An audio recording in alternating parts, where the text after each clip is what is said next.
You're standing outside a home in Florida. The for sale sign is still swinging from yesterday's wind, but there's something off. No cars slowing down, no curious neighbors peeking. The air feels still. A year ago, this street buzzed with bidding wars. People waving offers like golden tickets, desperate to lock in a piece of the Sunshine State dream. Now the dream feels quieter. You can almost hear the ticking clock of sellers waiting and waiting. It's strange how fast the mood shifts. One moment, you're certain you're missing out. The next, you're wondering if you dodged a bullet. Why are those once feverish buyers now hesitating? What do they know or fear that you don't? There's a tension here like the calm before a storm. But the storm isn't rain, it's numbers, prices, interest rates, and the unspoken thought that maybe Florida's market isn't invincible after all. Imagine you bought at the peak. Every month you watch comparable homes list for less than you paid. That pride you felt in your investment, now it's replaced with a knot in your stomach. Or maybe you're the buyer, standing at the edge, paralyzed by headlines warning of a cooling market. Do you act now or wait for a better deal? Either way, the decision feels like it could shape the next decade of your life. And here's the thing. The signs aren't just random ripples. Certain cities are slowing first and fast. They're the front lines of a shift that could spread. Which ones? Why them?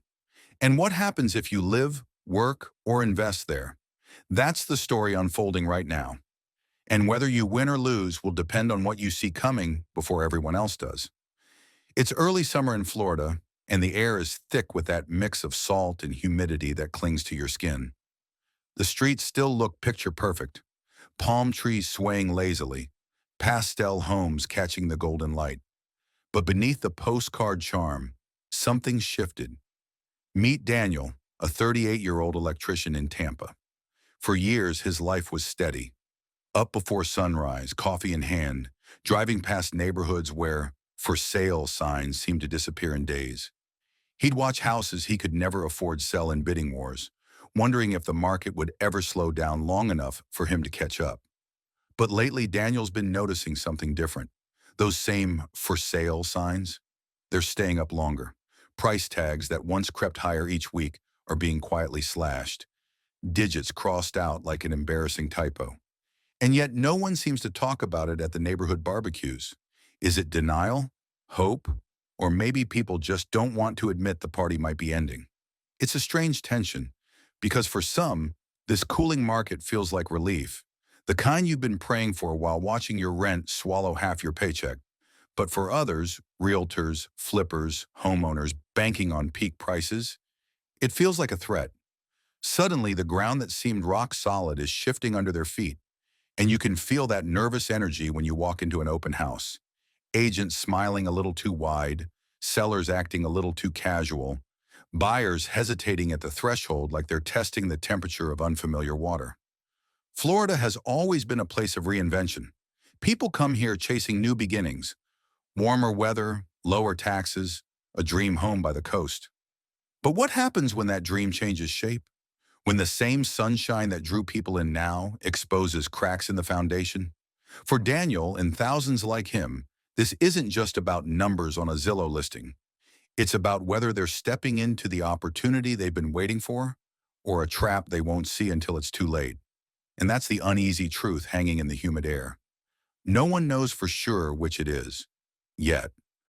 It started quietly, almost too quietly to notice.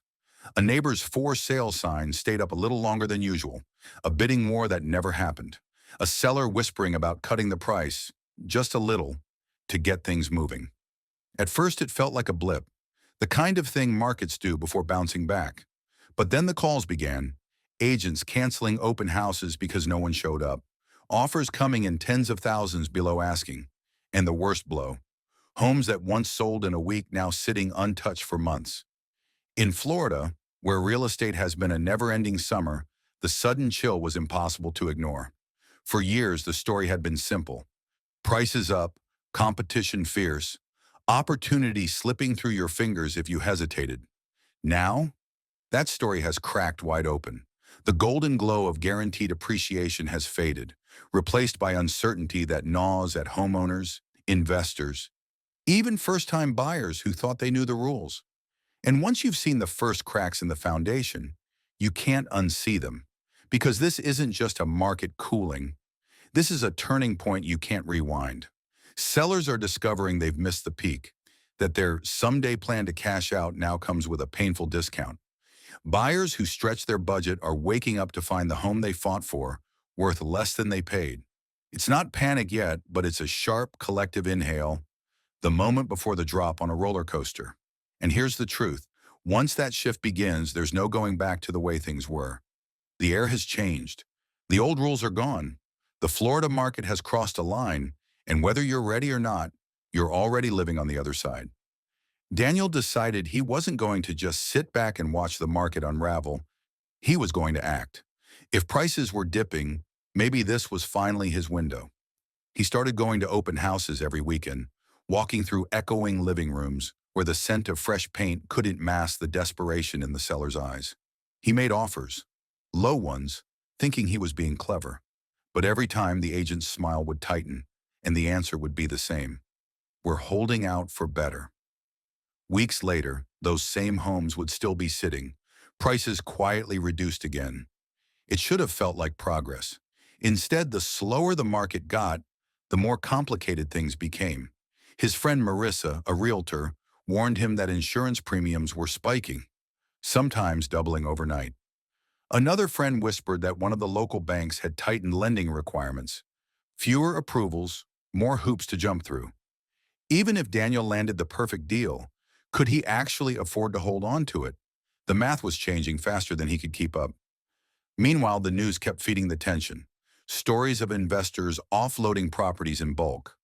Reports of coastal homes losing value as buyers grew wary of hurricanes and flooding. Every headline seemed to confirm the same unsettling thought. What if the market wasn't just cooling? What if it was sliding into something much worse? And yet waiting felt just as dangerous. What if this lull was temporary? What if big money buyers swooped back in and drove prices up again? The fear of missing out and the fear of losing everything battled in his mind, each one as loud as the other. One night, Daniel sat at his kitchen table, scrolling listings under the dim light, his coffee going cold. Every new property felt like a gamble, a move that could make him or break him. And with each passing week, the stakes rose higher, not just financially, but emotionally. Because the longer he waited, the more he realized he wasn't just looking for a house anymore. He was fighting for a future in a Florida that might not look anything like the one he'd dreamed of. It started quietly, almost invisibly, like the first hint of a storm long before the clouds roll in. One day the open houses were full, the next the sign-in sheet sat nearly empty. Sellers who once laughed off lowball offers now clutched their phones, waiting for any offer at all. In cities like Cape Coral, Jacksonville, and Orlando, the unthinkable was happening. Listings sat, days on market ticked higher, price cuts crept in, and with each one, confidence cracked just a little more. People who had stretched every last dollar to get in before it's too late suddenly began asking themselves, too late for what, exactly? The betrayal didn't come from a person, it came from the market itself, the same market that promised them endless equity, quick flips, and bidding wars at dawn. It had played the role of the generous friend, always giving more than it took.